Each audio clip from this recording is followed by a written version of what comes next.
Alright, so I fucked up and I shouldn't even start the recording like that. Whatever.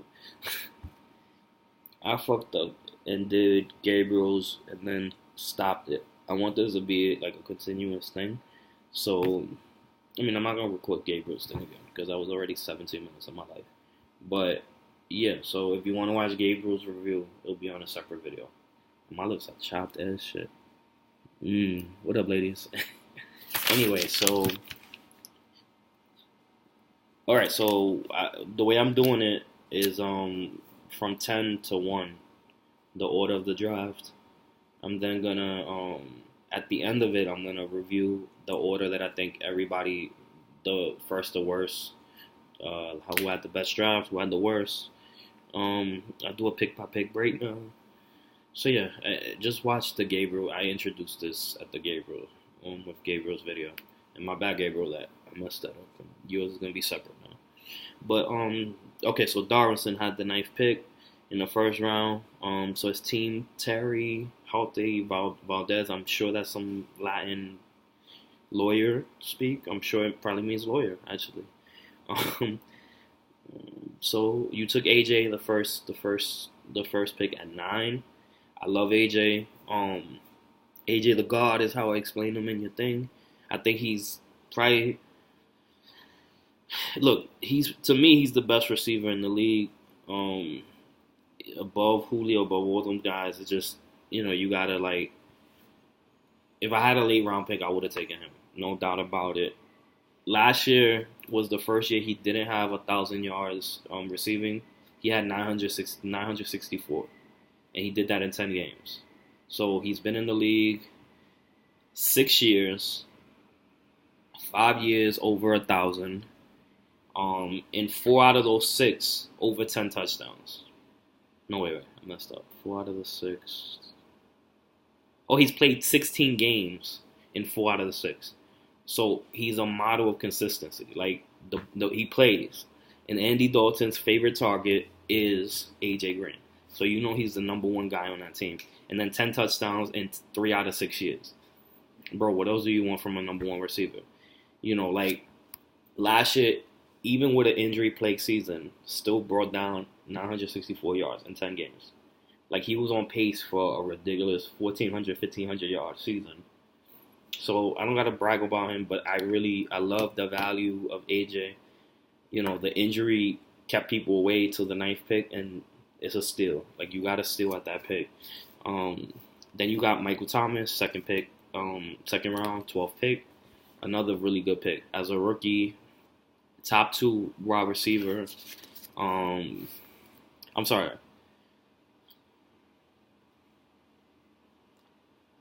Hey, he's a top receiver. I don't know why I put 2. He's the number 1 guy in New Orleans. Last year as a rookie, and he was the number 2 receiver. Well, it was like 1A, 1A and whatever. Cooks was 1A. Thomas was like A. So you have, as a rookie, 92 catches, 1,137 yards, 9 touchdowns, 121 targets. As a rookie with Cooks there. Without Cooks, you have another 150 targets. No, it was like 130 targets. I wrote it down for whatever I wrote Cooks. But to be spread around.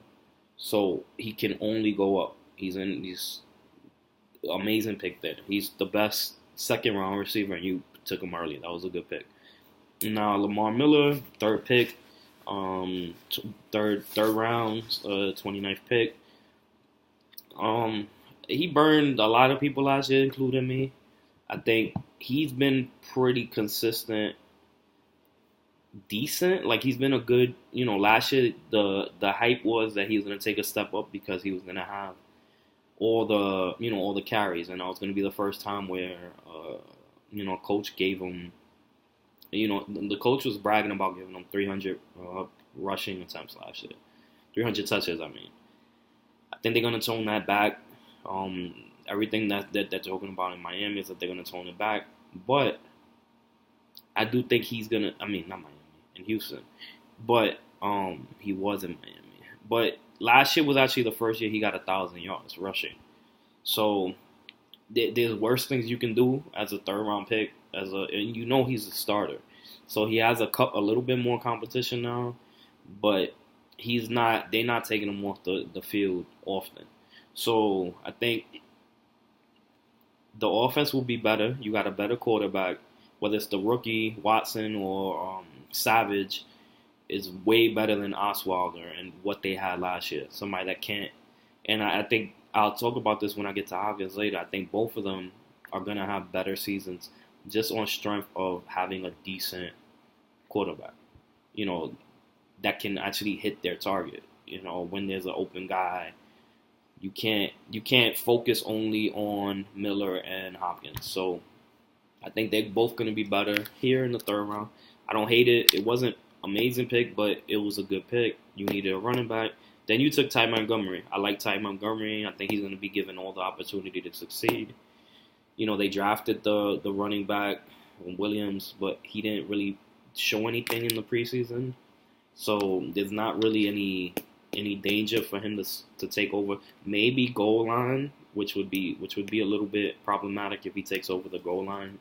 If he snakes 4 to 5 touchdowns for the season. But other than that, he's gonna catch the ball over 60 times. He's gonna be the main running back. He beefed up, got stronger. He put on 20 pounds of muscle. Should be good. So you got a clear, there's no competition when he's at. Two guys that are going to be the number one guy. Then you took Robinson. I don't like him personally.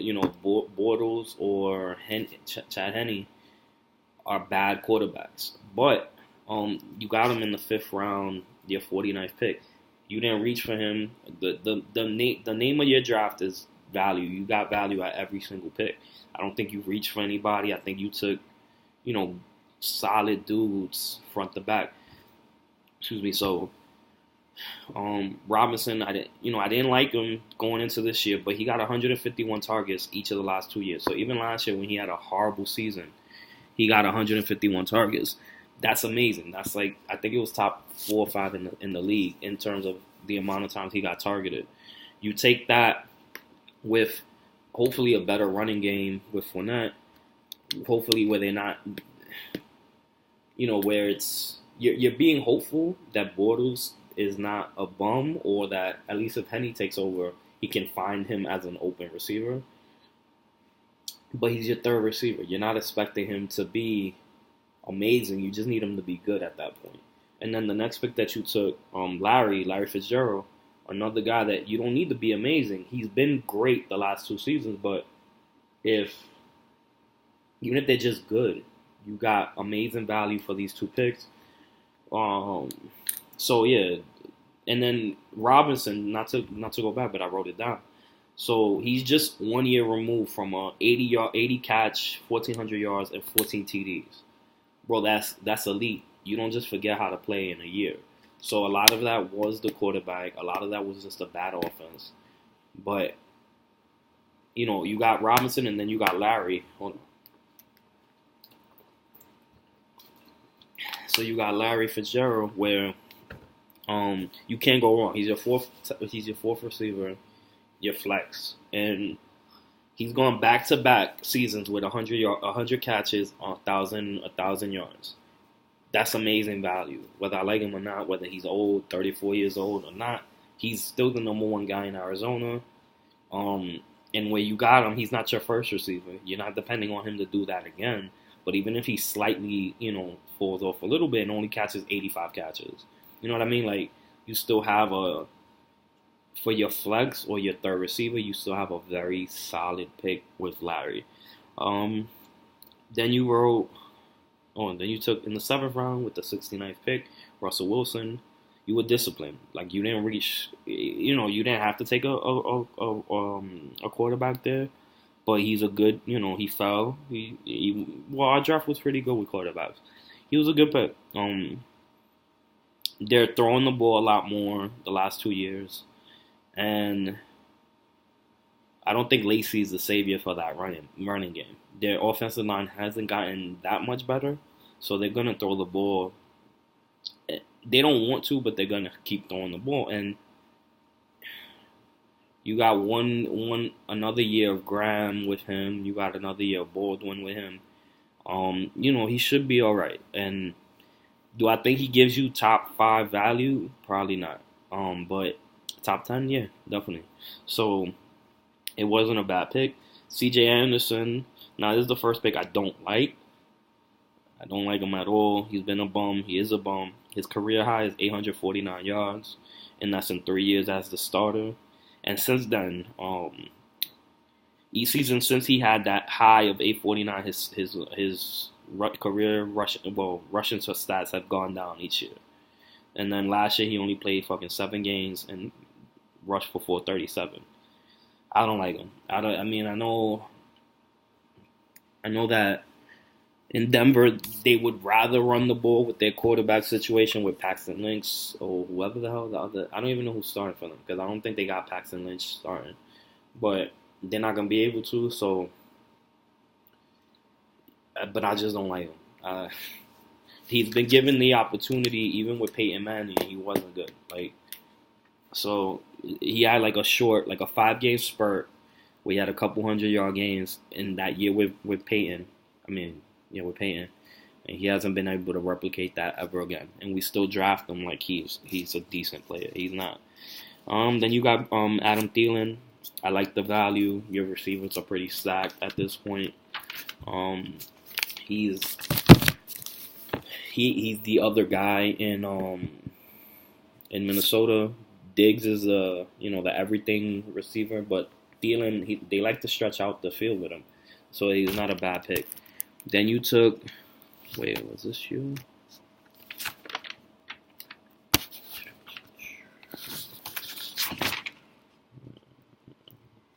Oh yeah.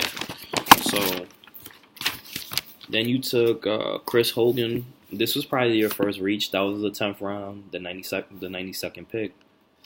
I think Chris Hogan first reach will benefit from Edelman. However, at best, he is the 5th option behind Gronk, Cooks, Amendola, Dwayne Allen, and all the rest of the running backs. So, for G's thing, I said that I think Amendola, I think they're almost interchangeable because I think Amendola is the slot guy that's gonna, and Hogan is the deep threat. He averaged like his per catch was like 17.4 yards per catch, which is beast. That's like. That's a down the field type of dude. I think Cooks eats into that because Cooks is both slot ready and then a deep threat as well. So Cooks to me eats into that, and I think Amendola and Hogan are all behind Dwayne Allen, Gronk, Cooks, the running backs. Like they're the 4th and 5th option respectively. You could like almost interchangeably. Then you got Hunter Henry. I believe in Hunter Henry. Gates is not going to be a problem there anymore. I think Hunter Henry is the future of the tight end in San Diego or Los Angeles. Good pick. Really, solid. You didn't reach. Great value where you got the tight end. You built your team up before that. You got Theo Riddick. 12th round, 112th pick. This late, I wrote this late for Theo Riddick is pretty ridiculous. You got amazing value with this. Theo Riddick in our, half-point PPR, which is what our league is set up at. He had 80 catches 2 years ago. So, 2 years ago, which is 697 yards. Last year was an injury-plagued season. I get that, but 80 catches from a running back, that's borderline elite, especially for a league like this. So if he can return to 65, 70, like he's still gonna be an asset to your team, and you can always he could push your starting running backs if you need a guy to fill in. Then 129th, 13th, the 13th round, 129th pick, you got the Texans D. Hunter Henry, Texans D. Amazing value where you got him. I think the Texans D is going to be top 2 in the league this year. They did it last year without J.J. Watt. J.J. Watt was hurt after like the 3rd game with the bad it was like a hernia, I think, but it was like his 3rd. I know something that he had multiple of, so his back or something, and that kept him out for the rest of the year.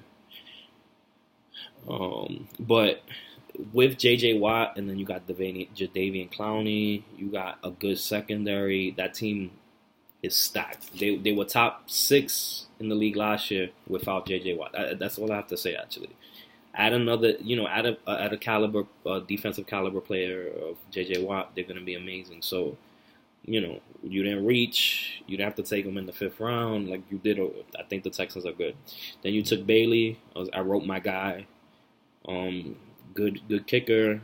Dallas is going to not score all the time, so they're going to be able to get it down the field. But with Dak, if Zeke plays, if Zeke doesn't play, that's going to be a measure. But he had a good season. He has a big leg. You want guys that can hit over 50-yard touchdown. Field goals. He's that guy. Then you took Foreman. Good handcuff for Miller. You drafted Miller. Miller last year wasn't great. They drafted Foreman. It doesn't hurt to have the backup rookie. So I wrote, I love your squad. A little weak and not super weak at running back. I just, Miller and Montgomery have a lot to prove, but your wide receivers are, probably top 2 or 3 in the league, in our fantasy league. Like, you have a squad at wide receiver. And I wrote, you tight end, defense, Riddick. You had your whole draft was value. Other than Hogan, I think everybody else that you drafted on your team was best available person at that time, and you stacked up the depth on your team. So, Dawson, I do think you're gonna have a really good year. I'll talk about the rankings afterwards, but you had a solid draft out of the 9 spot. All right, so that's it for Darvinson. Next is Tejada, Victor, Team Tejada. You had the 8th pick. First round, you took Freeman. Couldn't go wrong with taking Freeman. He's been a beast, dual threat. I wrote back-to-back over 1,000 running yards. And then 73 catches in 2015, 54 last year.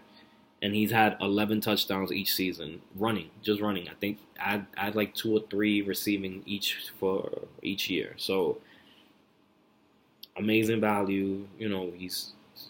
I like him way better than McCoy. We'll get to McCoy later, but for McCoy to go before Freeman, I think is ridiculous.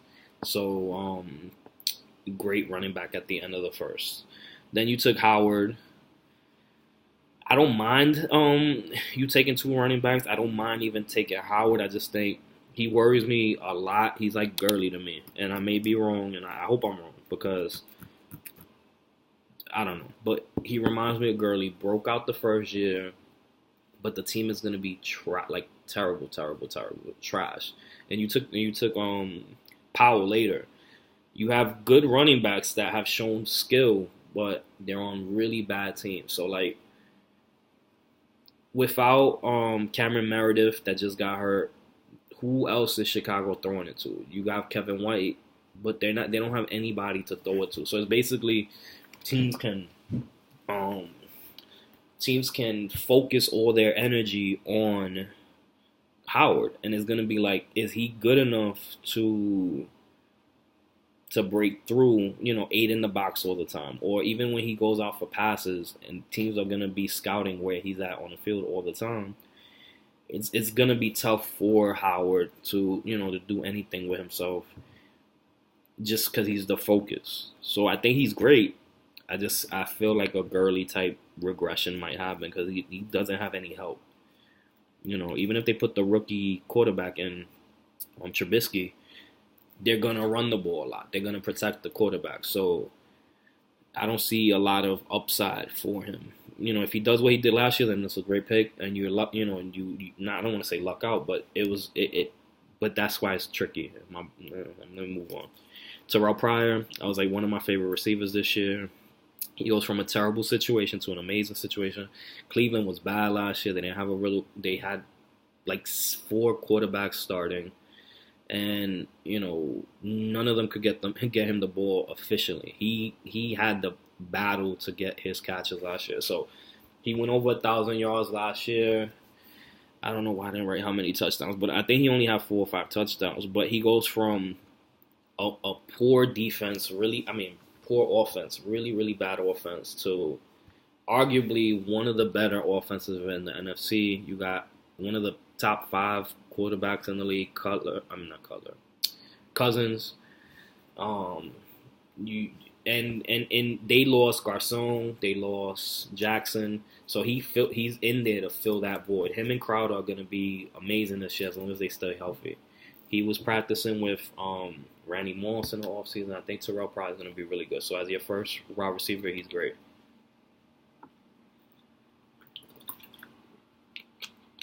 I think Devontae Adams, I don't like him. He was your next pick, fourth round, 33rd pick.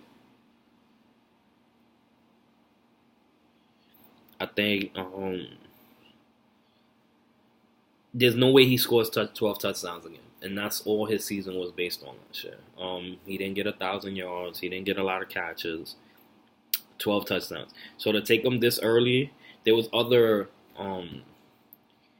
number one receivers available at that point, and you kind of passed on them to take the number two in the Packers, and he's not even clearly to me the number two because you have Cobb coming back.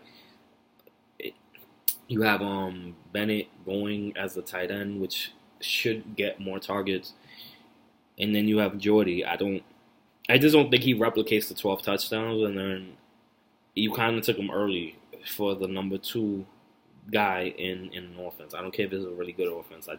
It's really early for that. But then you took Tyreek Hill, your 5th round, 48th pick. Nothing but upside. He's the number one guy. So when you're drafting this early, is what I like for people to do is not take, top 5 picks. You want the clear, defined starter on the team or the number one guy. And Tyreek Hill is going to be given every opportunity to excel. Tyreek Hill, punt return, kick return. He's the main. They got rid of Macklin. He's pretty much the only guy on that team that at least on there as a passing threat.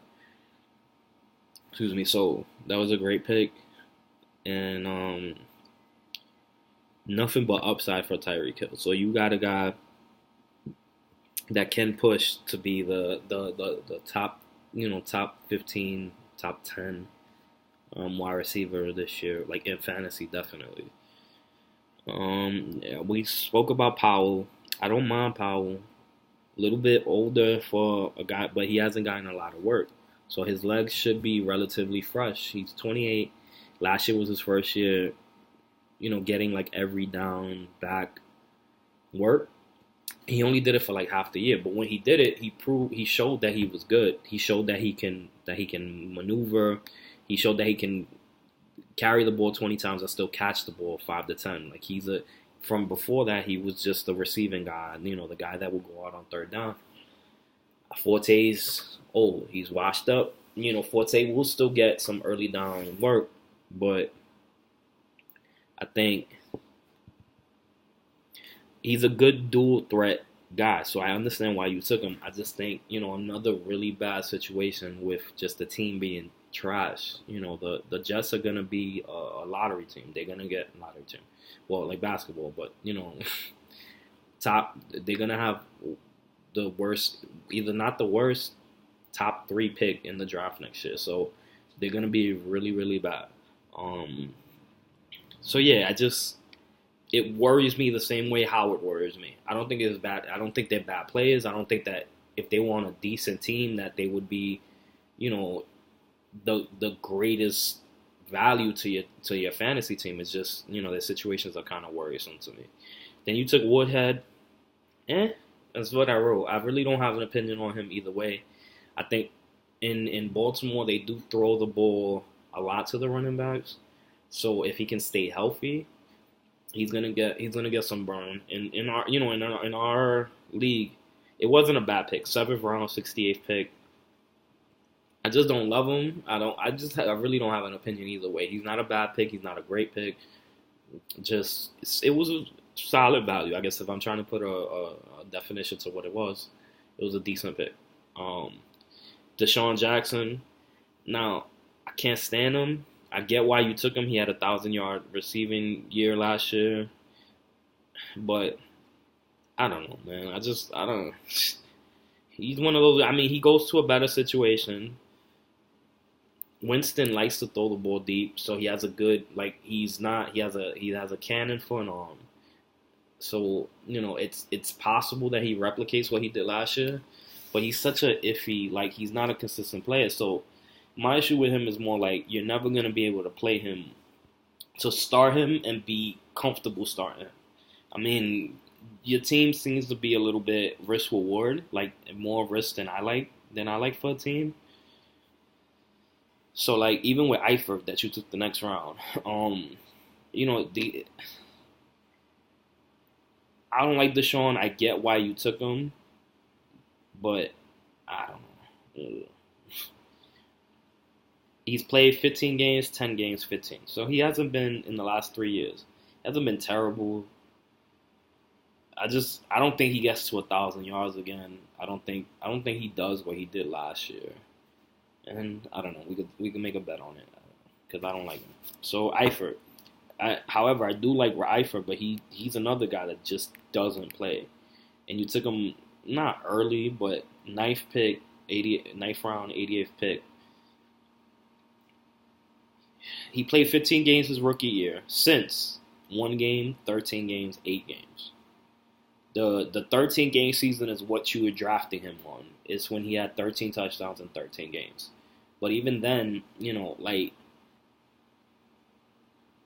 it's just he doesn't stay on the field. So, if you get a healthy season from him, he's not gonna be the option that he was in what was it, 2015? Yeah, because that's the other no. Yeah, it was 2015. They have added by adding Mixon, they have other options. I think if he plays, he's gonna be great. But I think they're not trying to force him the ball anymore either because he's proven that he can't maintain that. So he's a decent pick. If he plays, he's a steal, but that's a big if. His like I said, season high is 13. No, I'm sorry, he played 15 games his rookie year, but since. So 3 years after that, he's only, 13 games was his max. He hasn't played, man. Mike Wallace. He reminds me of Jackson. You got him your 10th pick in the 93rd overall. He's just like Jackson, same type of guy. Last year he had 1,000 yards. So I mean, you got guys that when I looked them up because I don't, Jackson and Wallace I don't like. So I had to look them up. Like, yo, am I being biased? Is there something that I'm saying about these guys that's not true? They the exact same type of guy. They're not consistent. Last year was Wallace's first time over 1,000 in a couple years, 4 or 5 years.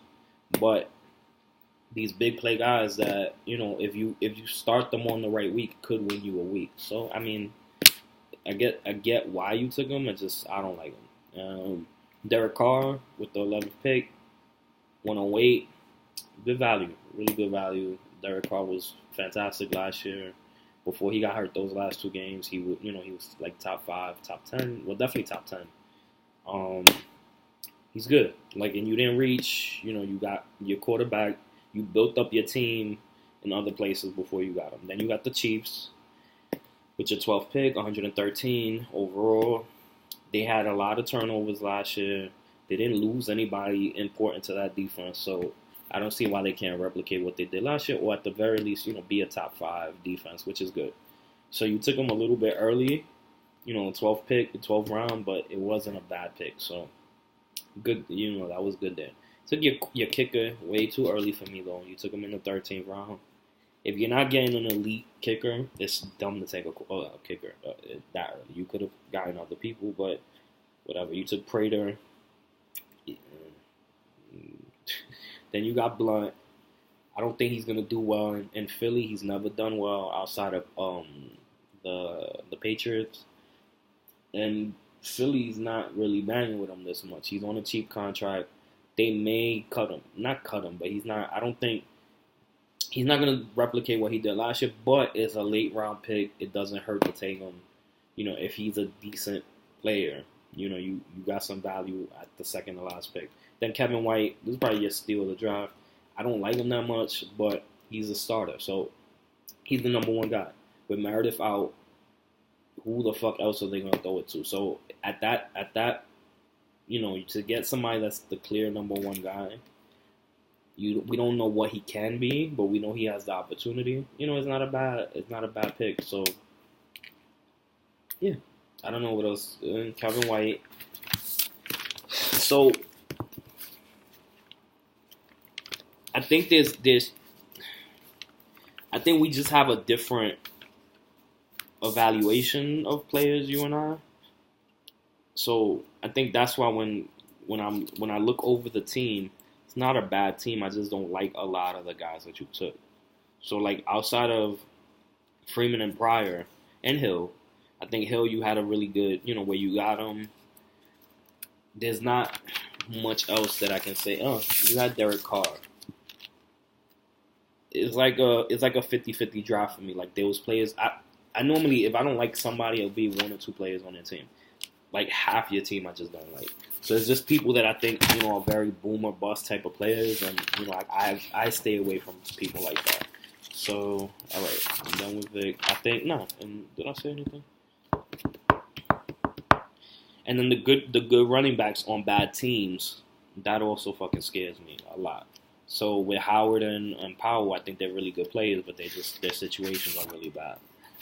All right, Antonio, Team Glorious. Moving on from Victor to Antonio. Let's see. You got Mike Evans, 7th pick. That was easy. He fell to you at that point. I don't know. LaShawn McCoy going before him. I'm going to keep referencing LaShawn McCoy. And,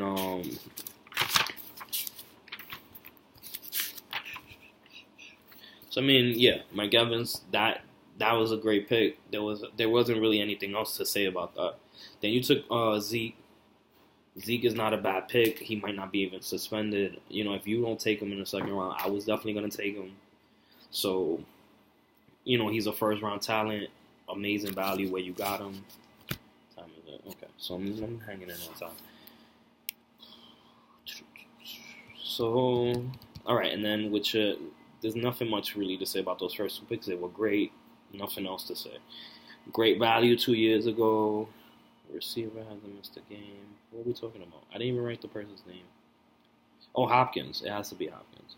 So, your third round, 27th pick.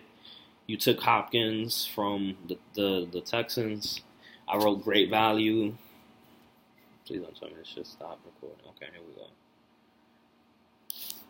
So you took Hopkins from the Texans. He's a top 4 receiver. He hasn't missed a game in all 4 years that he's played, or all 4 years that he's been in the league. He has over 1,000 yards in 2 out of 4, and he missed 1,000 by 46 yards last year. And last year, he was just he still had over 150 targets last year. So he got targeted. And then I wrote with Fulmer out. Fulmer's out to he's on the pup list, so he's out until week 6 at the very least. Hopkins is still the main guy. So the quarterback situation improving, the targets still being there. I think the offense won't be as bad as it was last year. The defense will keep them in games. They're gonna be a better team. Well, they were a playoff team last year, but they're gonna be better. And Hopkins, he's only a year removed from a beast season, a top 3 and top 4 receiver in the league. Like, they paid him. I think he's gonna be good. Excuse me. Then you took, with your 4th pick, the 34th overall pick, you took Thomas from the Broncos. And for him to fall to the 4th round was ridiculous. The value you got there, you now have 3 certified studs as receivers. So you took 5 years in a row, 90 catches, over 1,000 yards for Demaryius Thomas. His floor is 1,000 yards, 90 receptions. Like, he's still I think 28, 29, so he's still relatively he's hitting that age where he might start falling that off, but his floor is what it is. And even with a bad offensive situation, he still thrived. So, Hopkins, Evans, and Demaryius Thomas really good. Then you took Jarvis Landry, a solid pick.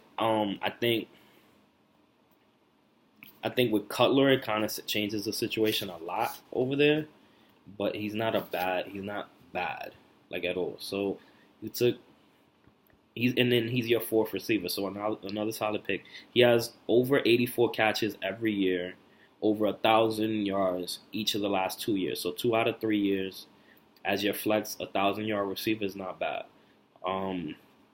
They're not gonna check it down as much now with Cutler. So that's the thing that you take. You take that risk, but he's a possession receiver that gets open, and he's still valuable in our league. And you're not depending on him to be your number one. He's your fourth receiver. So you have built depth at that point. You kind of slacked off on the running back, which is the give and take. If Zeke plays though, you're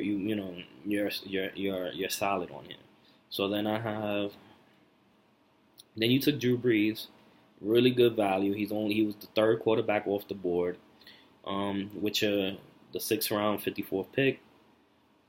And the only thing that I have on him that I think he's probably not going to be the third quarterback from like he was last year because he's going to lose touchdowns to AP.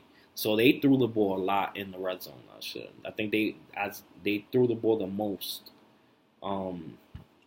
from within the 5-yard line or something. Like the stat is crazy, either within the 5 or within the 10-yard. They threw the ball the most in the league.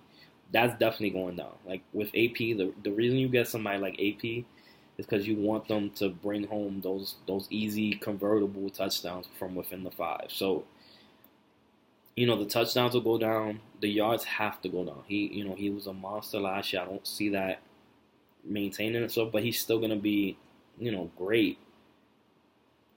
And the value was good. I just personally don't see him being all-time great the way he was last year. But he'll still be top 6 or 7 in the league. So that's not a bad pick. You start him and forget him. You don't look at anybody else there.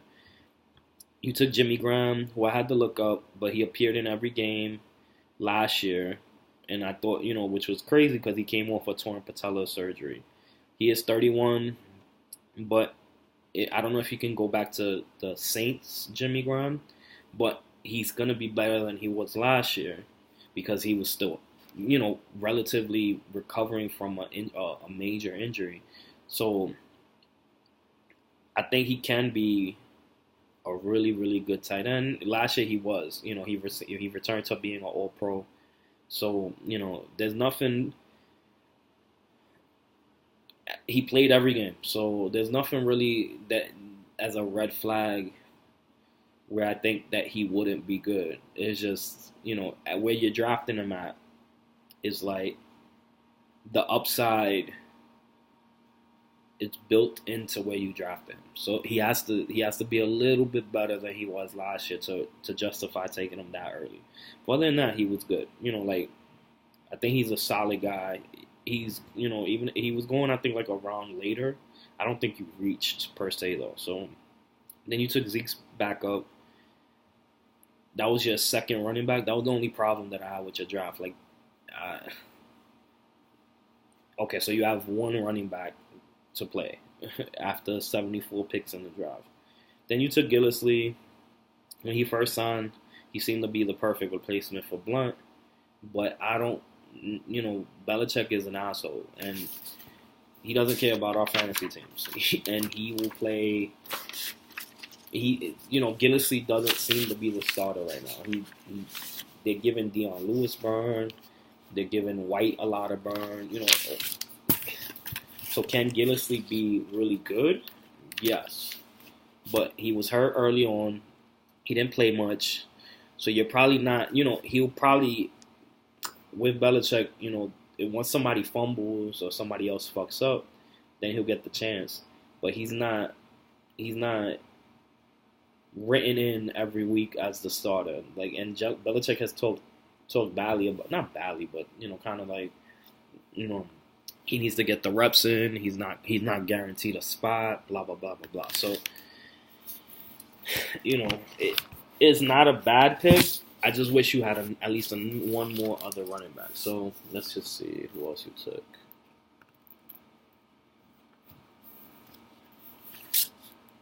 Of course, I didn't write down the name. I just wrote down what I thought.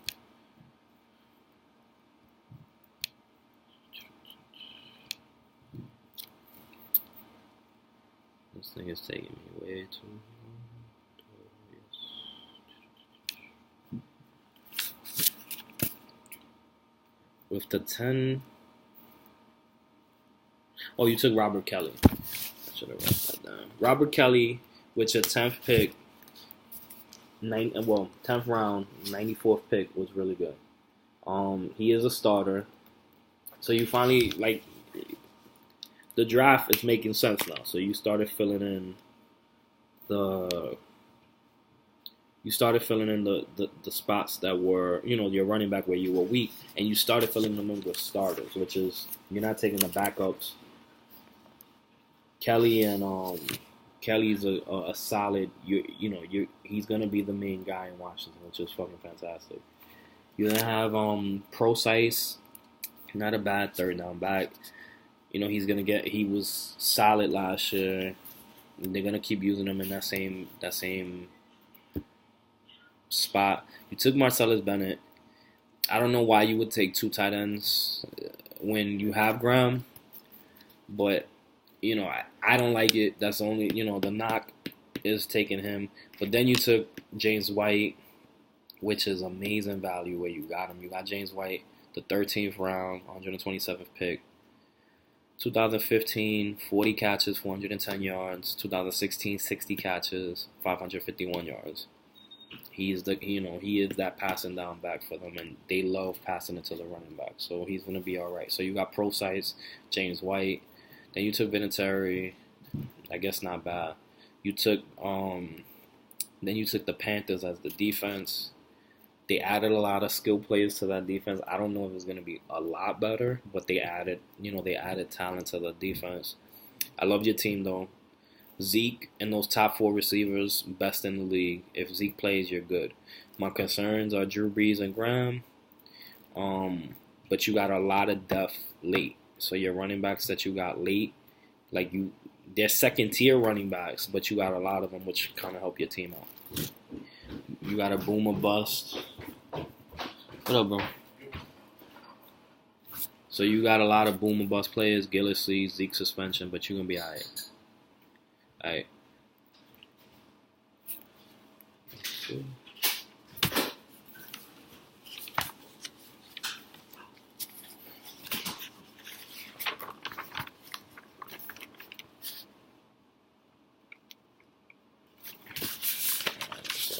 Start trying to get this moving. That was the 7th pick. We up to Renee. All right, Renee. So let's just get into it. You had a really good early on draft, so you had the 6th pick. So round 1, you took ODB. I wanted to say that was easy. It was a fantastic pick. He fell to you. Nothing much else to say. He's gonna be the even with Marshall on that team. He's the guy. So, Eli loves him. He may lose touchdowns, which is true, but he was at 11 and 10 the last couple of years. He's going to be all right. So you have a great first receiver. Then you took Jay Ajayi. I have big expectations for him this year. I think he takes the leap. I think Cutler helps him, actually, believe it or not. You have he likes to throw it deep. He's not gonna be a dump, like dick and dunk type of guy. He has a gun. He likes to use his gun. I think spreading the field, making sure that there's not always 8 guys in a box is gonna help Ajayi. And he had 3 games over 200 yards last year. If he just has if he replicates half of that, he's still gonna be a really good pick, 2nd round pick. And I almost see him becoming like Forte on the Bears with Cutler. Like, he was the his go-to guy. He caught a lot of passes. He from within the 5 yard line was the guy that they ran it with. I really like Jay Ajayi. Then it kind of starts getting a little bit weird. You took Marshawn Lynch, which is he's it was just early. Your third pick, 26th pick overall.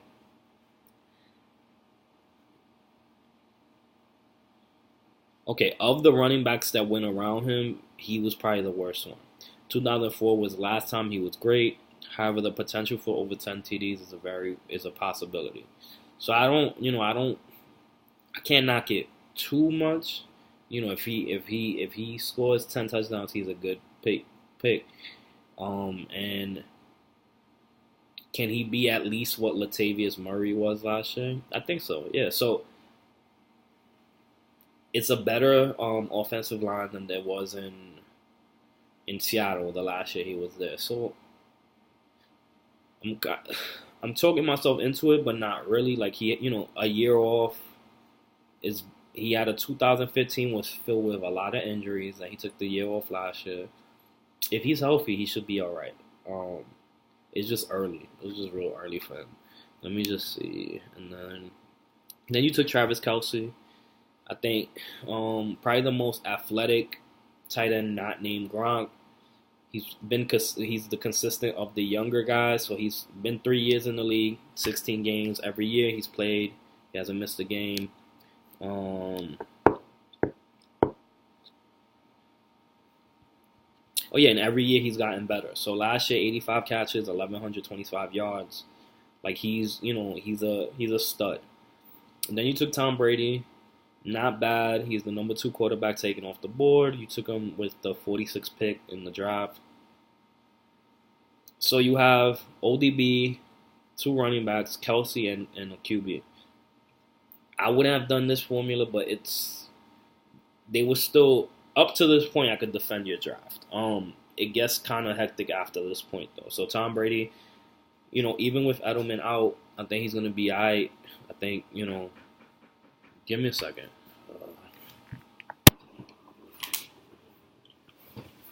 And we got attacked by Jehovah's Witnesses.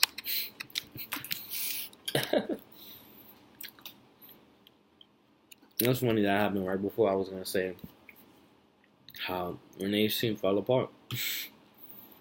Alright. So you drafted a defense in the 6th round. I'm sure this was a mistake. But still, it messes up the rest of your draft. And these type of mistakes, that's why you said you were doing 2 drafts at once. In the future, you gotta plan it better. If you would have told me that you had a problem, that's why we set it up 2-3 weeks ahead of time. If you have a problem, just let us know, because I don't ever want something like this to happen. But whatever. You took the Broncos defense, and I don't even think they're gonna be that good. Then you took Shepard. Super early for Shepard. There was still other receivers there. Had you not taken the Seattle defense the round before, you had Emmanuel Sanders, Diggs, Watkins, Garcon, Parker, Bryant, Snead were all guys that you could have taken in the 6th round with pick 55. And that because of the Seattle defense, you had to pass up on. Then you took Shepard, and it was kind of like she's gonna be good. But they brought in I'm blanking on his name. Marshall from the Jets. They brought in Marshall, and he's not what's the word? He's not gonna be the touchdown stealer that he was last year. So is he gonna get better? You would hope. As his 2nd year in the league. But I don't see him being this, he wasn't going this early. That's the other thing. You could have got him later, 3 rounds later. Okay, this is a great pick. You're building potential. But at this pick, you needed somebody that's a solid producer for you. And I just listed all the guys that had went before. Then you took Macklin, who's decent, could have a bounce back year. With Flacco, he had a horrible year last year, but there's a big difference between Alex Smith and Flacco. So I think not a bad pick. That's just. Then you took Terrence West. Decent. He's the starter, I wrote, quote unquote. In Baltimore's team, he is the starter. And then the 10th round, the 95th pick, you took Kenny Britt. I wrote way too early, so he wasn't going, you just reached on a lot of guys. Last year was his first 1,000-yard receiving year. I had to look it up, so I'm not going to front like I knew this off the top of my head. But last year was the first 1,000-yard receiving year he had in 8 seasons in the league. He's not that, I don't want to say he's not that good, but he's not going to get 1,000 again this year. Granted, he's on another bad team. He's going to have to throw the ball. He's the only guy that gets targets. But I don't see Kenny Britt doing anything. Then you took the Seahawks D, another defense, question mark, question mark, question mark. If you take the Broncos that early, you don't take another D. You took a kicker, granted, probably the best kicker on the board, but you took him in the 12th round.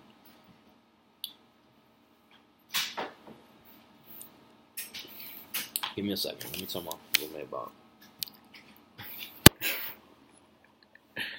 I'm sorry. So I had to tell him about the near Jehovah Witness encounter. I'm sorry, guys. So where was I? I should have did this before I opened the computer back up. We were Seahawks. You took another defense. I don't know if at this point you just had lost track of what you were doing in this draft, or I don't got any good feedback for you on this. Just if you never need to take 2 defenses in any draft, especially on this one where we have pretty much a short bench. Most benches have 7 to 8 players. We only have 5 players, and that keeps it competitive so that you can't store really good players on your team if you're not using them. But you didn't need another defense. Then you took Justin Tucker in the 12th round. Way too early for a kicker, even if he is one of the better kickers in the league, probably the best, just way too early. Not when you have the deficiencies in the team that you have. Then you took Sanu. I just wrote bum juice. I really don't have any other feedback on him. I don't like him. I don't know, man. Then you took Eli. I don't know why you took another quarterback if you got Tom Brady. And you took Eli. I'm a Giant fan, but you could have left them. Nobody was going to draft them. You can drop them right now, and I can guarantee you nobody's going to pick them up. So you needed right after you, Jonathan Stewart went, which was a starter. If you needed a starting running back, there were Corey Davis, the rookie wide receiver. I'm just looking at the players, not necessarily quarterbacks, but since you had a quarterback already, the other players that you could have taken. Torrey Smith, Giovanni Bernard, Kevin White. All the players that went after Eli would have been way better options for your team. And then you took Bernard in the last round. So, look, the top 5 picks in your draft were solid. The rest was real, it was a tough draft. And I don't know if this was your first league, or I don't know if it was just, because you had the other draft going on at the same time, or whatever else you had going on that was kind of distracting you. But you're going to have to make a lot of moves to make up for it, trades or just work that waiver wire really well. But yeah, that's it. I don't want to beat up on you that much. All right. So the next person is Eric. Team Old School is the nickname for Eric's team, but it was Team Barinas. Why am I struggling with your name? Barinas. Round 1, you took McCoy with the 5th pick. I said it was a little bit of a reach. I think he falls off the cliff this year. I'm sorry, but I could be wrong. One of these dudes. So you took Murray or McCoy. For both of them, I have a little bit of a reservation about, and it's not just because they're old. The Bills are going to be a way worse team this year. They traded away Watkins. They're trading away assets. he's probably gonna be trade bait during this year. So they're gonna have 8 in a box for him. So I get why you took him. They're not, but I just think the team is not gonna have anything to play for. ODB or Evans, I think, would have been better, better value there. He is a great pass catcher, so there's that to make up for it. That if they always have 8 in the box, but I just think he's already been running to the ground, and then this year it shows up. Murray, he's a good pass catcher as well. But I think the workload goes down tremendously. So I think it goes from about a 70-30, 65-35 split with Henry to pretty much 55-45. Like as close to, or even 52-48. Like it might be, I don't think Henry overcomes him at all. But I think it's almost truly a 50-50 split, as close that it can. Because I think they want to preserve Murray. Like if you remember those Dallas years, did I write it down? I didn't write down the total amount of carries, but there was 2 years where he led the league with over like 350 carries each year, which is a lot of strain on a running back, super duper strain on a running back. So, he's both him and McCoy are nearing that number of total carries where a running back starts to break down. They're both on, I think they already either surpassed it or like within their first 20 carries this year, they'll pass that number. It's like a magical number where, going into that season, whatever season it is, if a running back passes that number of carries, it goes downhill quick for them. So, he's a good pass catcher, closer to since becoming a starter in Dallas in 2012, 3 out of 5 seasons with over 1,000 yards. So both guys are solid. I just have my concerns about them. Then you took Baldwin, who's another like late bloomer actually. He's 28, 29. The last 2 years, he's been a 1,000-yard receiver. He is the top guy in Seattle. The touchdowns did go down last year from the 14 2 years ago to whatever, it's 6 or 7 last year, which is still a good number for a wide receiver. I don't know. I think he's good value here. He's a solid number one. He's dependable. I think one of you, either Angel or you, used the word dependable. I think that's a good word for Baldwin. I'll move on. So Crabtree. He's probably the best number 2 receiver in the league. And it's genuinely like a 52-48 split with him and Cooper, which sucks for me, but is good for you because Crabtree is the red zone threat right now, at least.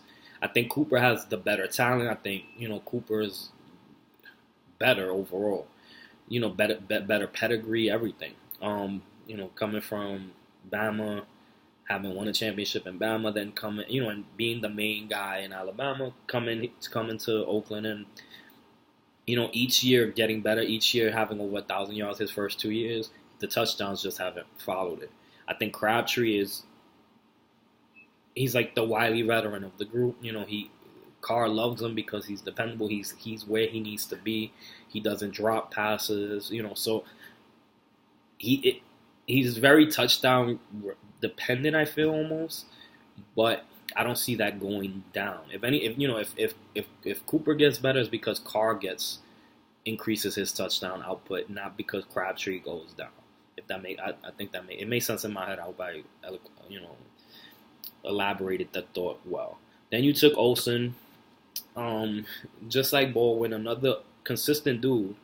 He's old as shit, but super consistent. Like every year I look him up because I stay away from him, but every year he makes me look bad. So he hasn't missed a game since his rookie year, and in his rookie year could have been just because he wasn't allowed to play because he was a rookie. So since his second year in the league, he's played 16 games every year, and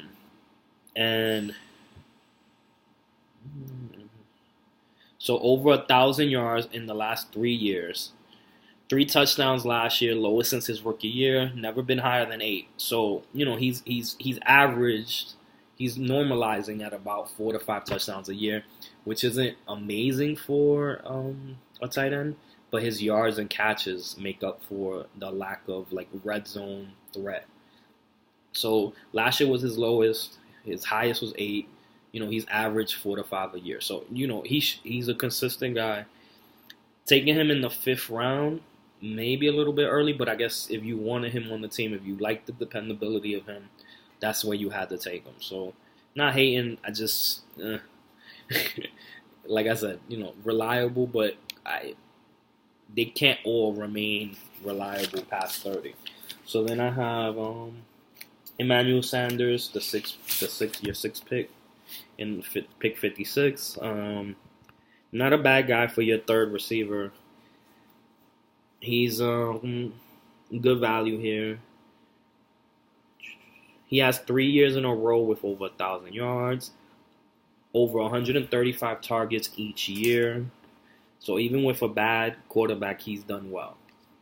And he's one of those guys that I had to look up and like be pleasantly surprised, because on week-to-week basis, I just don't think of Emmanuel Sanders as a threat, quote unquote. But he's been real solid, so it was a good pick. And as your third guy, that's there's a lot worse that you could have did. Then you took Willie Snead. I really like the Willie Snead pick, and I like the value. You took him. He was a 7th round, 65th pick. With Cooks gone, that's 117 targets from the Saints that need to be spread around. So last year he had 2 years ago he had 101. Last year he had 104 targets, 69 and 72 catches each. Well, 69, 15, 72 last year. And then he's only 25, so your youngest player so far, and he's going into his 3rd year. They quote unquote, the experts say that the biggest jump in talent, well, not in talent, but from production for a wide receiver goes from year 2 to year 3. He's prime, he's the second guy on a explosive offense with a void, with a Cook, with the void from Cooks. He should be fantastic. Then you took Tevin Coleman. He's just like Crabtree. You got the second best running back in the league, backup. Him and Henry, but Coleman has proven it at least. I think, and I always bring this up. 2 years ago when Freeman broke out, Coleman was drafted to be the starter. He actually started the season opener, and he got a concussion that first game, and that kept him out for 2 or 3 games. Those games that he stayed out, Freeman broke out and had 2 of those 3 games. He scored the 3 touchdowns, or 3 combined touchdowns each game. So he had like 2, passing. Like he was a beast when Freeman came in, and then Freeman has kept the job ever since. But Coleman had the pedigree from, college. They drafted him behind that offensive line, which is still one of the best offensive lines in the league. And you saw what happened last year. So when Coleman was given an opportunity, he was not as good as Freeman, but not far off either. So if anything were to happen to Freeman, or even in the role that he had last year, he's a great, backup at least. And he's not he plays a lot. So you're good there. Why didn't I write this guy's name? Your 9th pick, your 85th pick, I wrote decent upside. Oh, Moncrief. Okay, it makes sense. Decent upside, but only if Luck plays. Lots of TDs. He's in his 4th year. If he stays healthy, should be good. But that's a big concern with Moncrief. And if Luck isn't playing, he's a bum without Luck. So that's somebody that actually their production is tied into their quarterback, really ridiculously. Rashard Matthews, so 10th pick, 96 overall. I think he falls back to the 4th option in targets. Decker, Corey Davis, Delanie Walker. I think Rashard Matthews was like a product of the circumstance. So because they didn't really have that many other options, I think that's why he did okay last year. He wasn't even great. He was good. But this year, I think he falls back to Decker and Davis are definitely going to overcome him. And then, him and Walker can go back and forth. And then the two running backs there, he's not a bad. I just don't think he's going to be good this year. So then you took Mariota. All the things that make Matthews bad make Mariota fantastic. He has he has toys to play with pretty much. So he was already a really good quarterback last year. He doesn't turn the ball over that much. He has running potential. He doesn't run much, but he can run. He's fast. So, it's he has that as a, to have a couple maybe 4 or 5 touchdowns running, which would add tremendous value to him as well. I love where you got Mariota. To me, he has top 5 potential easily. Like, I think that was a great pick. Then you took, 11th round, 105, Mariota, fantastic. 12th pick was the Cardinals. I'm a big Cardinals mark. Tyrell Matthew, the Honey Badger, Chandler Jones, Peterson. That secondary is elite. The linebackers kind of took a hit in the offseason because they lost a couple of guys, but that line is still strong. So good line, really good line, good secondary.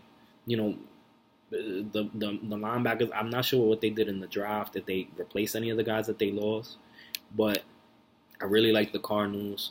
I think you got them kind of early, but they were the number 2 team last year. So,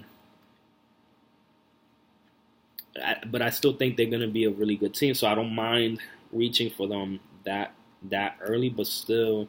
Then you took a kicker with the 13th pick. That I kind of mind. If you're going to take a defense early, I think taking a kicker that early is kind of dumb.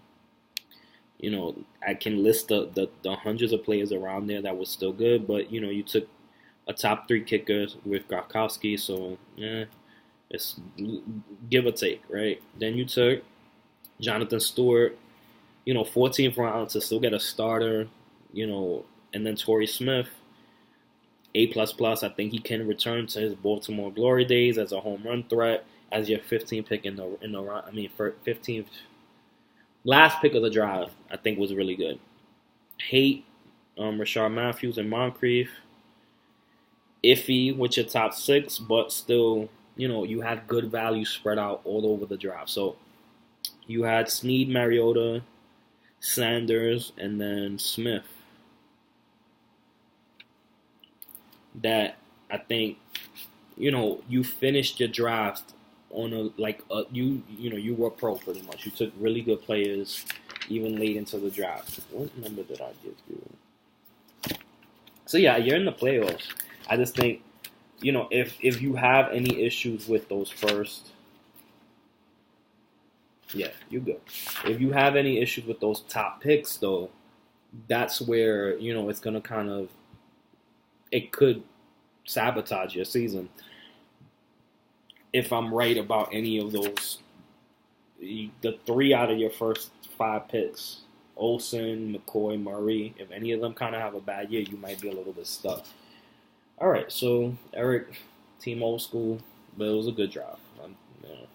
All right, Xavier, Winterfell X. I'm sure that has to do with Game of Thrones. Hooray, Game of Thrones reference. Woo.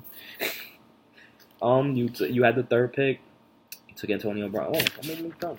Hooray. Wait. Oh yeah, because I skipped myself. Xavier, Antonio Brown. I could have made a case for him to be the first pick. I love him. Solid pick. Nothing really else that I got to talk about, and I feel like I've been wasting time talking about people that are fucking solid, so I won't do that. Then you took Gronk. He's a game changer. I don't take injury risks this early. I've said that earlier in the video. I think I mentioned it for G's video, but I'm not mad at you for getting the best. Like, it's not even a question that he's the best tight end in the draft. Anybody that wants to say Reed is a clown to me because Reed has never finished the season. He's never played more than 13 games in a season. So yes, he has the potential to be, but Gronk has done it year in, year out. And even in those shortened injury seasons, in 13, 14 games, there's nobody that keeps up with him. So Reed, if he plays 16 games, would be able to say, oh, he had a better season than Gronk. He's never done that, so it's easily Gronk to me. Then you took, then you took Fournette. No question about it. He was a beast in the SEC.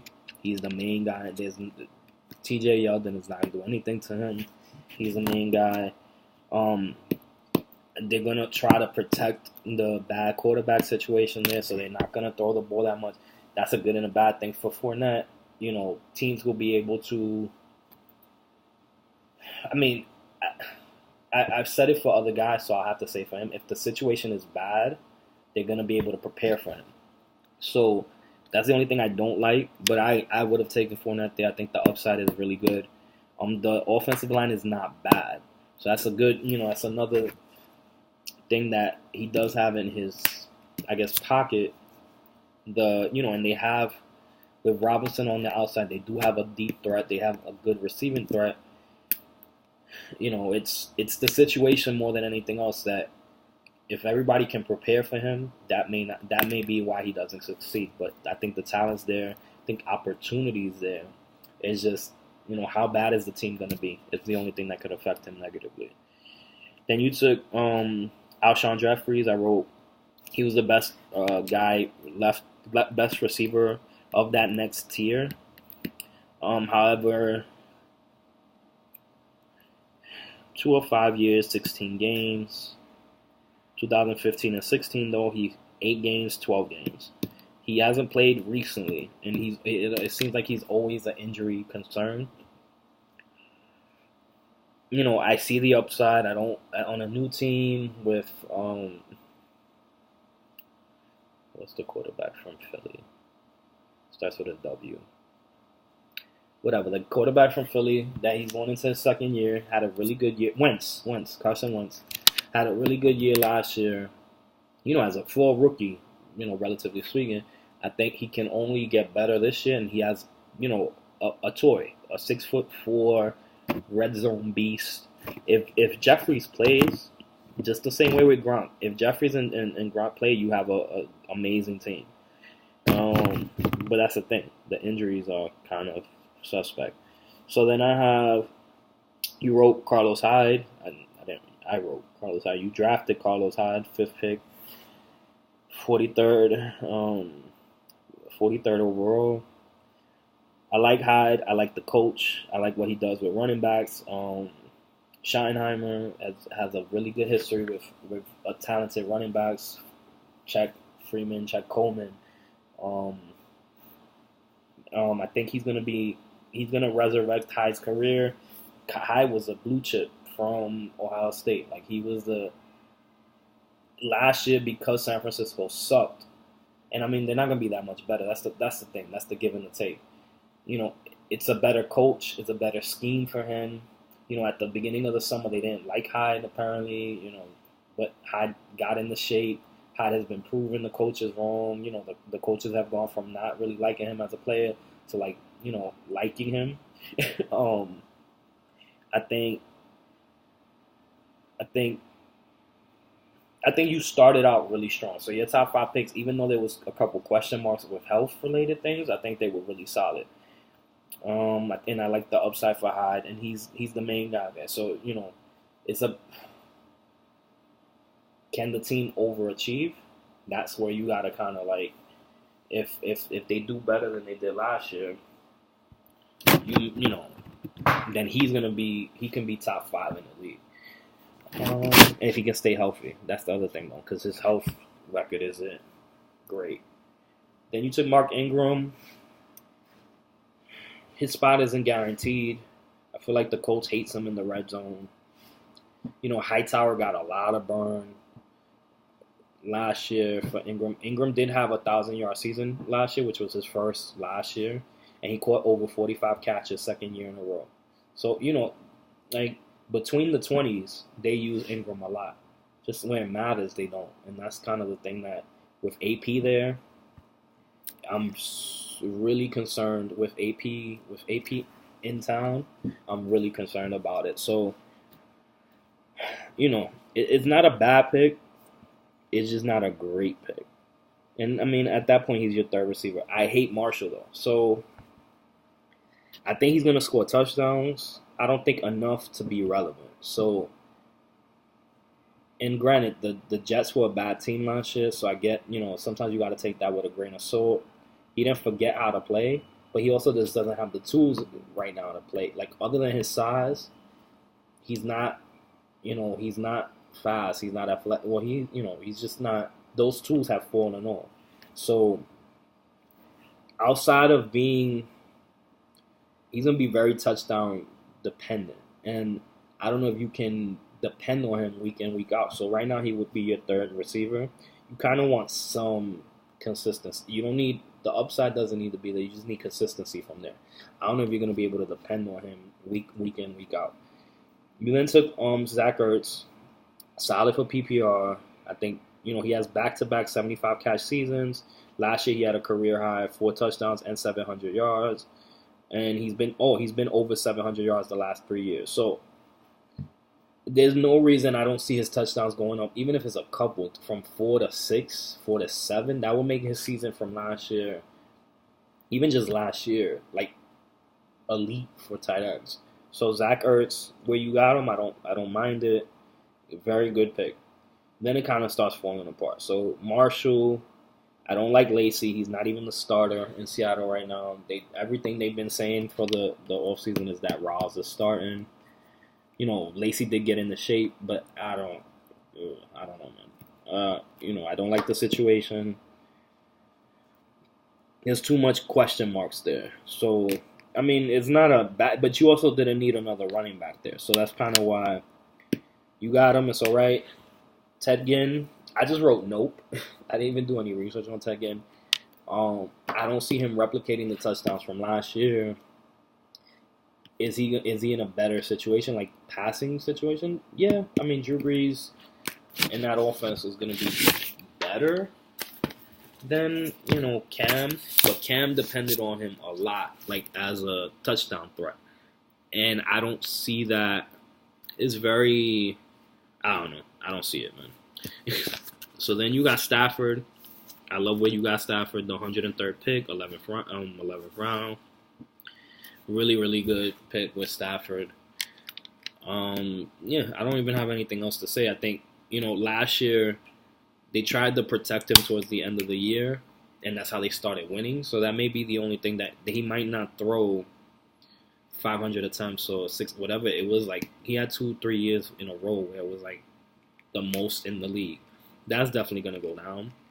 But I don't see them not throwing the ball. I don't see him not having an effective year. So it's probably going to be a happy medium, and you can, hopefully if it's that, then you can count on the interceptions going down, which meaning his value goes up too. And then you got Marvin Jones, solid value, a number 2 receiver on a team that throws the ball a lot. I have no problem. And that you got them 12th round, 118th pick.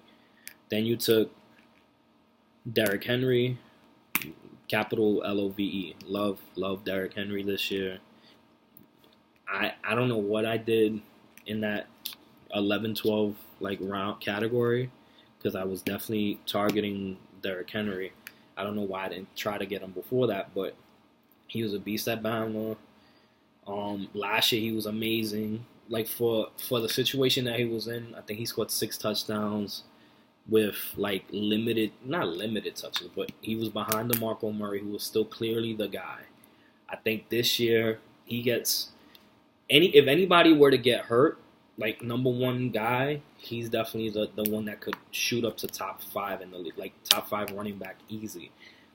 And I think Tennessee knows his talent now. So you can't, I don't want to say you can't, but I think they have to increase the amount of work that they give him. So I said it earlier with DeMarco Murray. I'm going to say it now for the Derrick Henry portion of it. He's going to go up to 45%, 48% of the carries. I think it's going to be like a genuine timeshare. Because in that, you preserve DeMarco Murray for a couple years, but you then also let Derrick Henry shine. And I think, Derrick Henry, love Derrick Henry.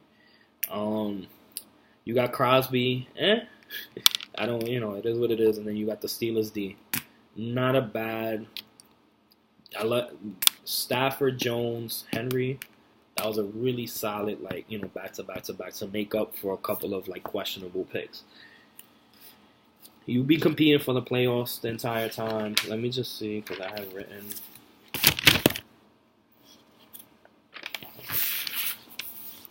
I think I wrote part of your review on the other page. Okay, here. So Antonio Brown was amazing. Every other receiver, blah. Really good depth at running back. Gronk.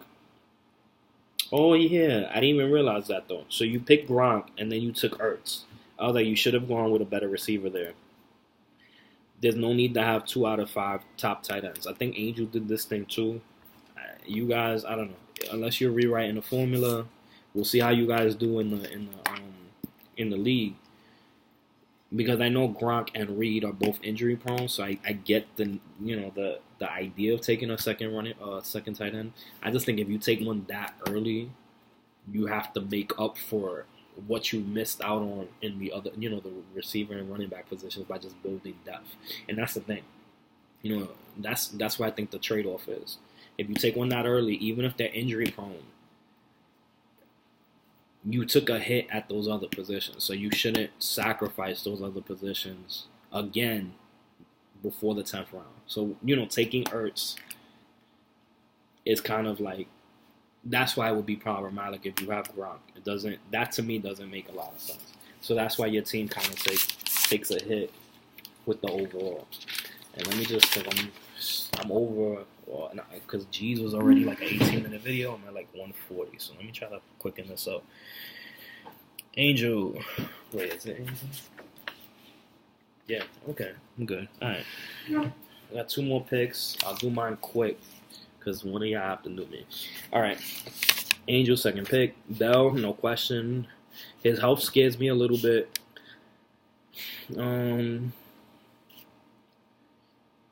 He's played 13, 12, 6 games. Granted, last year he was suspended for 3.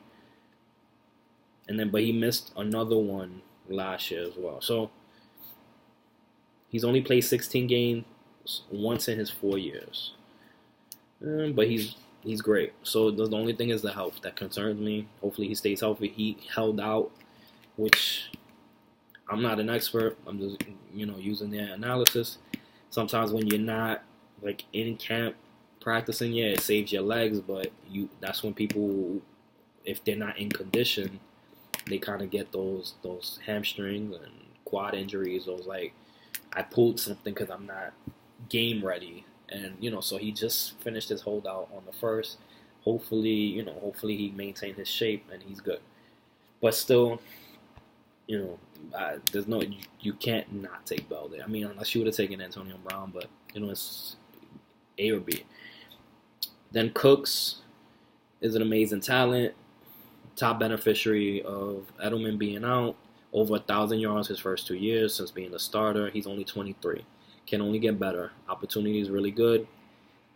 I'm comparing him to Moss, not because of the size, because Moss was a big athletic freak of a dude, but I think he's Brady's first weapon, legitimate weapon. I think Brady, other than Gronkowski, I think Brady makes good receivers great. So Edelman, is a good receiver. If you put him on any other team, he's not doing as well as he does with Brady. I think, Amendola, Hogan, they have a lot of these, just, good route runners. They're smart. They're not necessarily, the most physically athletic or talented dudes. They do what they're supposed to do, and Brady makes them look better because he's Tom Brady. I think Cooks is, outside of Gronk, the best athlete they've had on that team, bar none, easily. And I just think, I know people like to say, oh, he was with Breeze, and, how much better can he get than what he was with Breeze? The thing with Breeze is that they started pigeonholing him and only using him on deep routes. And Cooks he was good in that in that position too. But Cooks can run routes. Look, I'm in love with Cooks, so I think taking him where you took him with the 19th pick in the second round was fantastic. Let me just see. Then you took Gurley. I mean, I've said this for a couple guys, and then I don't want to say for some and not say for all. I don't think the team is going to be great, but I think Watkins helps. So I think Watkins spreads out, where if Watkins is healthy, they can't put 8 guys in the box all the time for Gurley. So that should help. I think Gurley, the first year, showed that he was a great talent. Now, he did tear the ACL before he ever got into the league, but he's young. I think last year is not 100% his fault. It was a bad team. I think if the situation is a little bit better, if they give Goff, if Goff is they're going to try to protect Goff, but Goff has to make some passes too. Where you getting him in the third round, last year, he was a bust in the first round, but third round, you just need him to play. He plays every game. He played every game last year at least. And if he gives you anything, he can be a steal. Then you took round 4, you took Reed. I don't like Reed. It's just one of those guys that I don't like. He's never done it. He's shown you in very small spurts, and because of those spurts, his value goes up way too high. Like, if he was a 7th round pick, I'm like, okay, Reed. If it's a 6th round pick, okay, Reed. He's just never played enough games to justify a top 5 rounds, anything. And, look, so in 4 seasons, he's played 9 games, 11 games, 14 games, 12 games. And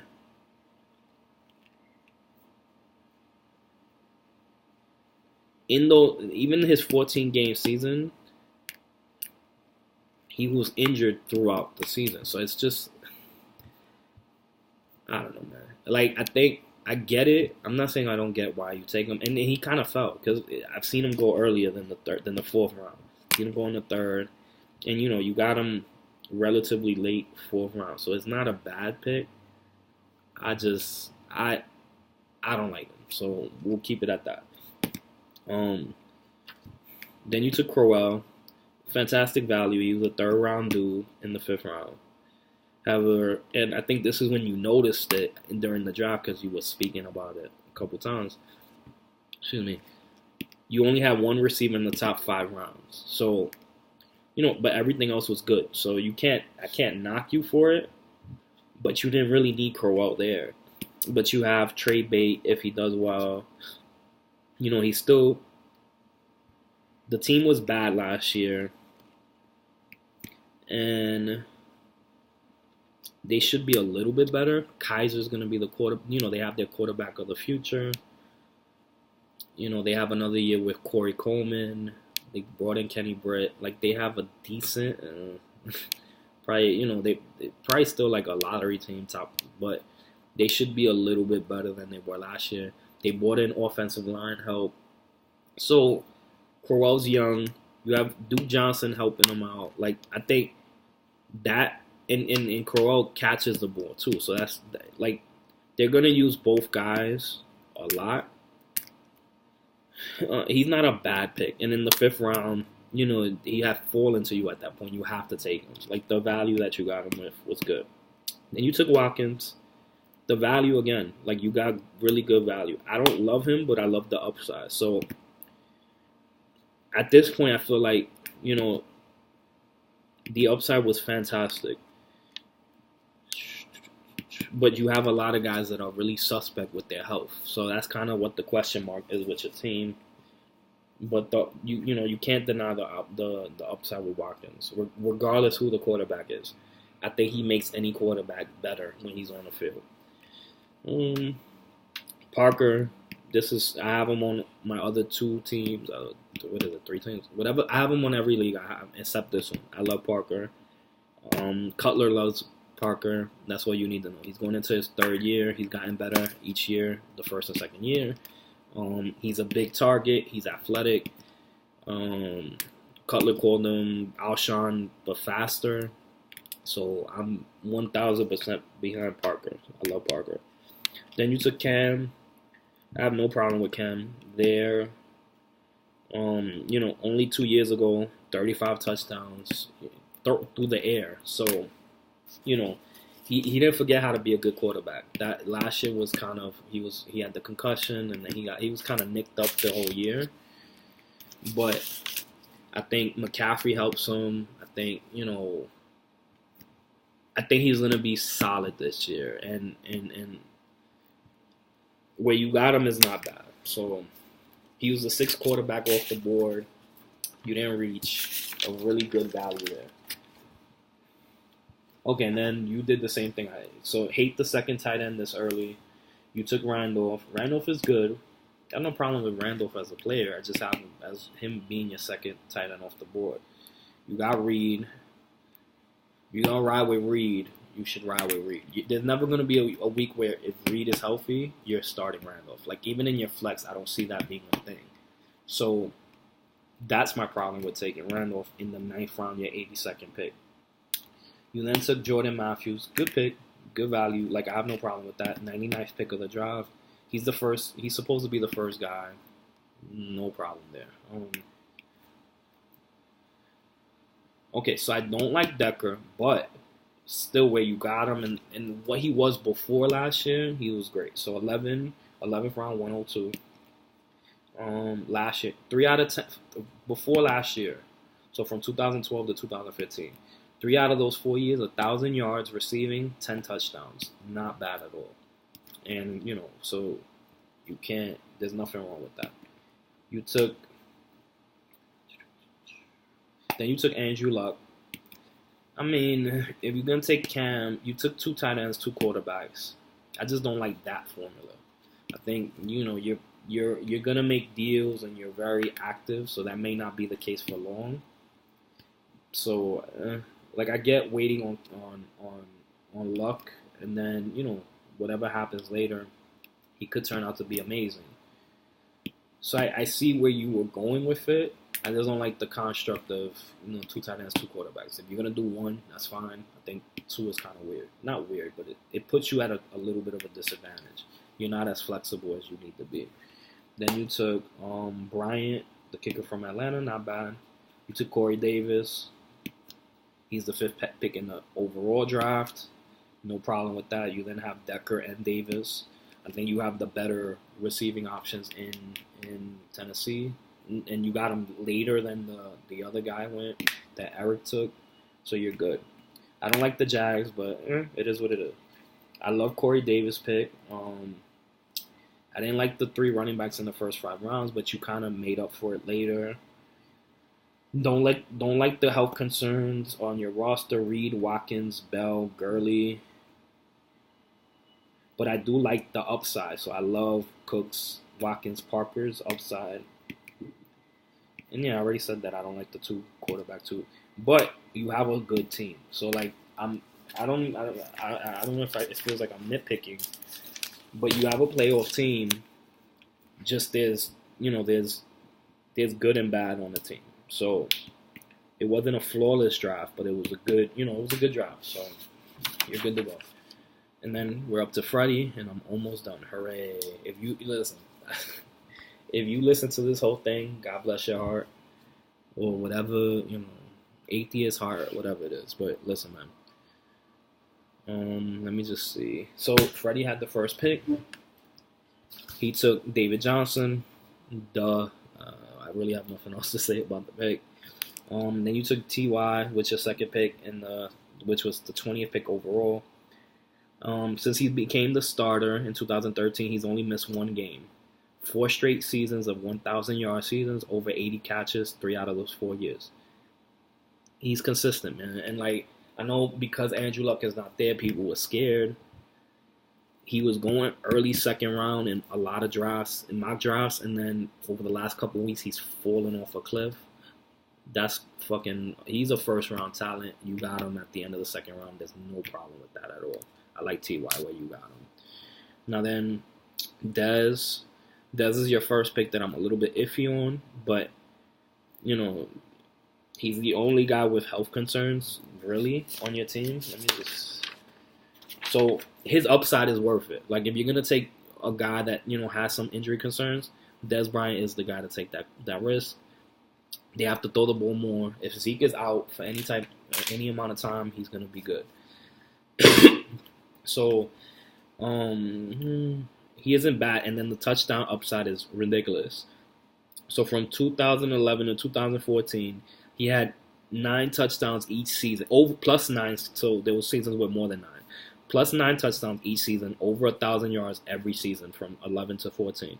However, 2015 and 2016 were really bad years for him. However, of the wide receivers ranked here, all the guys in this range are kind of risky. So you have Terrell Pryor, who's never really done it consistently. He had last year was his first year. Hopkins, who had a horrendous last year.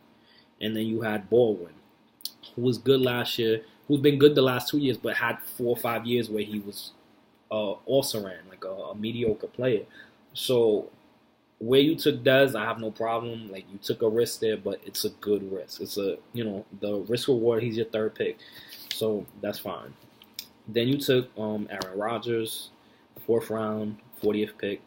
You took the best QB, great value. The last pick of the 4th round, there's nothing wrong with that. Then you took Golden Tate. So you had a good, really good beginning of your draft. I love him where you took him Golden Tate 5th round, 41st pick. As your 3rd receiver, you could not go wrong. He could catch 100 catches this year. He's a healthy guy. 3 years.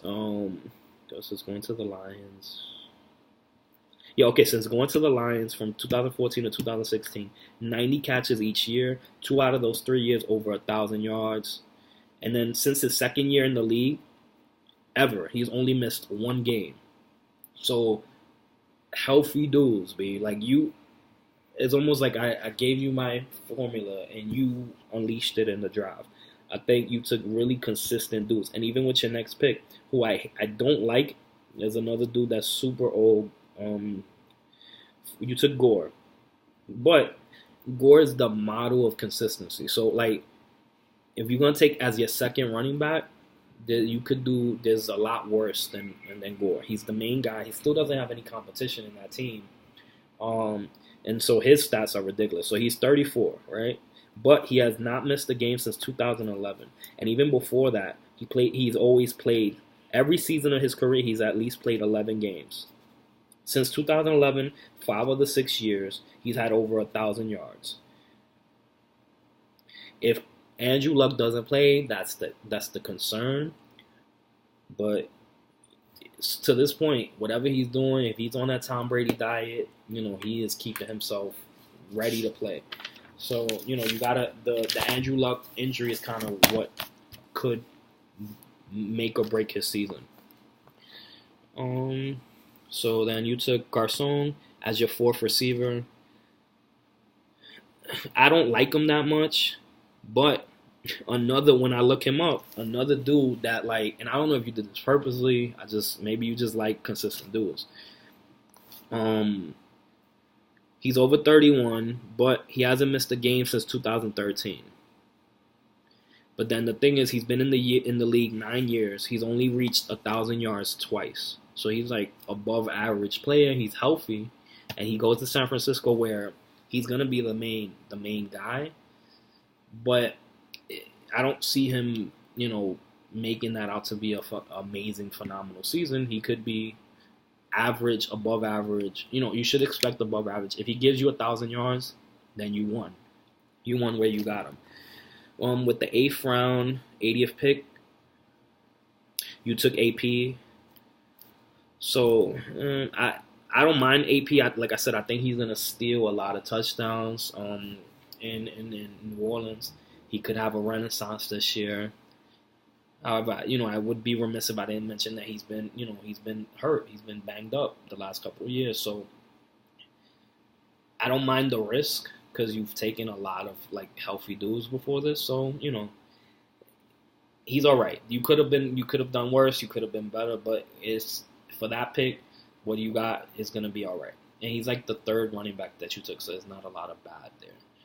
Then you took Perkins. I know you like the Giants. I like the Giants. I wouldn't touch Perkins with your dick. So I think the offensive line in New York is really bad. I don't think they're going to be able to run the ball at all. And Perkins hasn't shown anything like elite. He's just, if he had a good line, he could be decent. But I don't think he could make anything out of like a bad situation. So I hope I'm wrong. Look, I wanna love the Giants. I wanna love their offense. So I want them to run the ball. I think Eli's getting too old and he's throwing too many interceptions. If they had a decent running game, that would help tremendously. So I hope you're right, but I don't like him. Then you took Dak. I don't mind Dak.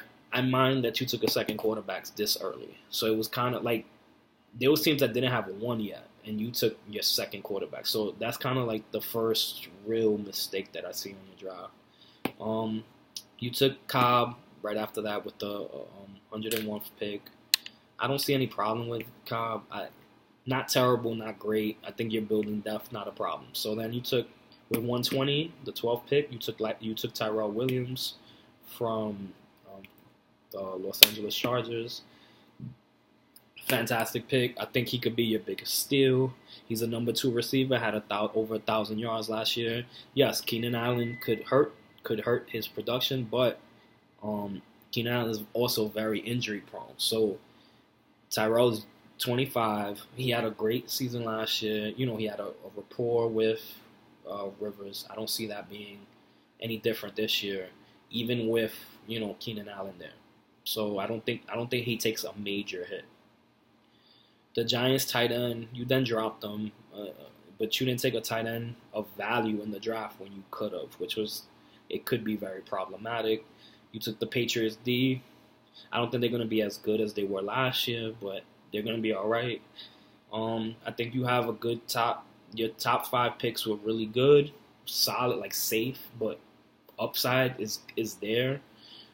Steals were Tate and Williams. Worse were the 2 Giants picks. And I think you can become like a championship contender on Dez. So your season kind of hinges on what Dez does this season. If he's a top 10 guy, if he returns to even just consistently playing well, doesn't have to be elite, but just consistently playing well, I think, you could not easily, but you can championship contender with that. But everything else, you had a good team, man. You had a real good team. Let me see. Okay, so I'm done. I'm done with everybody else. I'll do a quick recap of my draft. So I think I'm obviously not obviously. Let me not say that. I think I'm a playoff contender. I think I went super young, and that's the worst part of my team is that there's a lot of volatility in the picks that I took. So I'll just go round by round. Julio Jones, you can't go wrong. I was, debating back and forth because he has had, he was injured last year. But other than last year, he plays when he's hurt, even when he's been hurt, give and take. I took Amari Cooper. I love Cooper. I said this earlier for Eric, who took Crabtree. I think he has to take a step up in terms of getting the touchdowns, but everything else has been elite. He's in his 3rd year, going into the 3rd year. There's that team, is trending upwards. I think he's going to be great. Then Christian McCaffrey, 3rd round. So with Cooper, around Cooper, it was Cooks, T.Y., Dez. I think I would have been happy with T.Y., but I thought Cooper has the more upside. And then Cooks, I was just kind of scared to take him in the 2nd round. I think I give Angel credit for taking that step because I believe in him. I just was scared to take the risk. Cooper to me was safe, but also had some type of upside. Christian McCaffrey, I wanted Fournette. Fournette went before me. I took McCaffrey. I have no problem with McCaffrey. He was a beast in Stanford. Ran a pro style offense in Stanford. Ran between the tackles, and he's elite. He's an elite athlete, so I have no problem with him. I think he can be good. Of the running backs there, he was the best running back to me available at that point. Then the fourth round, I took Dalvin Cook. Opportunity. He's the main guy. Another elite athlete in Florida State, was a beast. The offensive line sucks in Minnesota, so that's the only thing that kind of really scares me.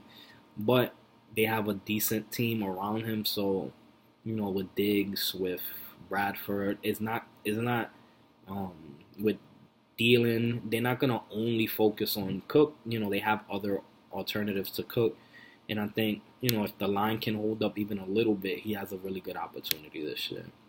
Then fifth pick, so 3 straight rookies. Joe Mixon.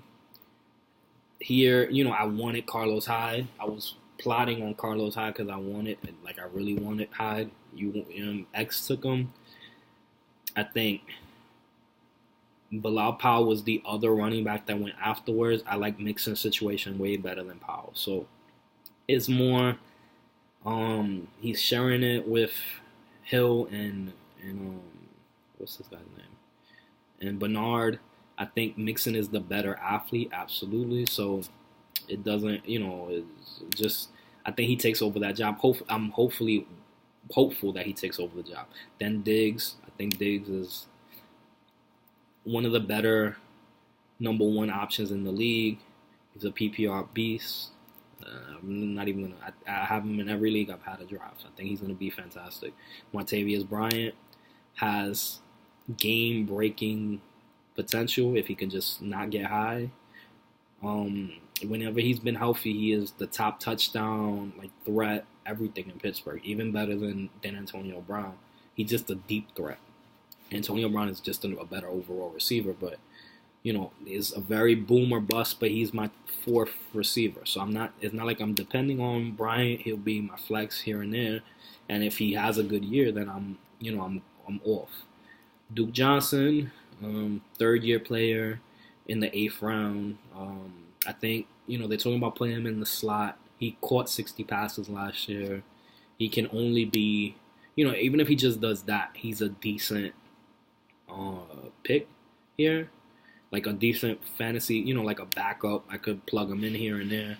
But if he's playing every down, like if he's a 3rd receiver, he's a 4th receiver. So if he's on the field with Crowell, but doing other things, not just a 3rd down back, I think that could be hidden value that I just found, with my 8th pick. Kirk Cousins, it's the earliest I took a quarterback, but I felt like I was good at running back and at receiver, and he is somebody that I think it's gonna have at least what he did last year. He's still playing for the contract. I think, his accuracy is amazing.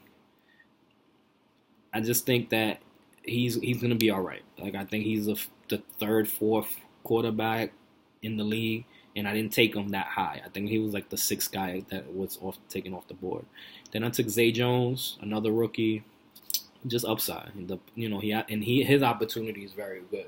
So Jordan Matthews hasn't proven to be very consistent without Watkins in Buffalo. I think Zay Jones' value goes up. They gotta throw it here and there, and I think he was a beast in college. He'll be all right. You know what I mean? Corey Coleman, he's in his 2nd year. Last year he was kind of hurt, but he was amazing at Baylor. This is all upside though. I don't think the Cleveland team is going to be good, but if they're behind a lot, they got to throw it a lot. Hopefully Corey Coleman is the beneficiary of that. He was hurt a lot last year, so this is just me throwing, paint to a blank canvas and hoping it sticks. Eric Ebron, another often injured dude. Towards the end, I did take injured dudes. I didn't really realize that.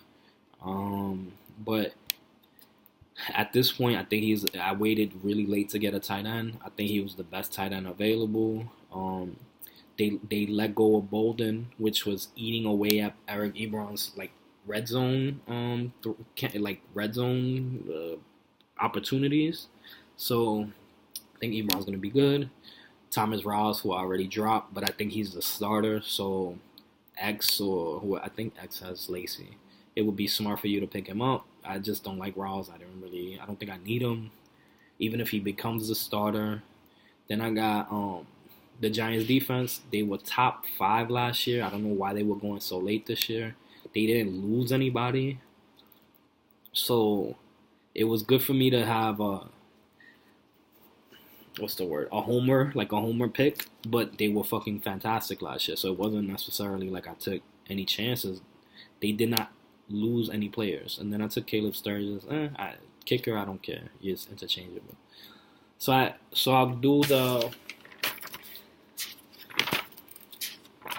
the order of when I have guys so far. And this will be the hotly debated, whatever. So I'll start from 10, work my way up. I have Renee 10th. Whoa, ranking of the draft. So once again, this is just what I think your draft was.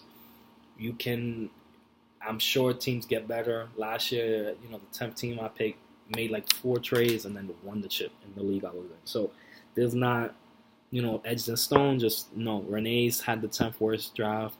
Victor was 9. Xavier was 8. Gabriel was 7. Freddie was 6. Eric was 5. Jorge 4. Angel 3. Antonio 2. Darrison 1. If you heard me speak each individual team, I don't know if it was clear.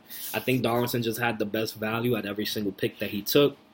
After rereading Freddie, I think I probably downplayed Freddie after doing his review. In the rankings, he could be probably higher actually. But I just didn't like Freddie's late round picks. That's what killed Freddie's thing. But yeah, I think Antonio had a good, solid up and down draft. I think the chance that he did with the running backs at the time of the draft seemed crazy, but with Zeke seeming to be, he's gonna sue the league. So if he plays week 1, Antonio's there. Then Andrew, good team, I think. And then everybody in the top 6 is almost interchangeable. Gabe and X, they were 7-8, 8-7, they're right there, a couple moves away. Victor, I don't know why I didn't like your team, but I just didn't. There was too many players that I just don't like even a little bit, that are very boom or bust. But everybody can make moves to move around, and that was just the rankings in my mind as of the moment the draft was over. Good luck to everybody. This one video is 2 hours. G's was 15-20 minutes by itself. So I hope y'all enjoy the content. I hope y'all understand why it took me so long to get this done. I did a lot of research here and there. I didn't want to just shit on players without having some type of information behind it. So yeah, good luck. Happy 2017. I'm glad this is the first year. Hopefully we do this forever. We die doing this league 30 years down the line. Keo Fantasy Football League. Good luck, gentlemen.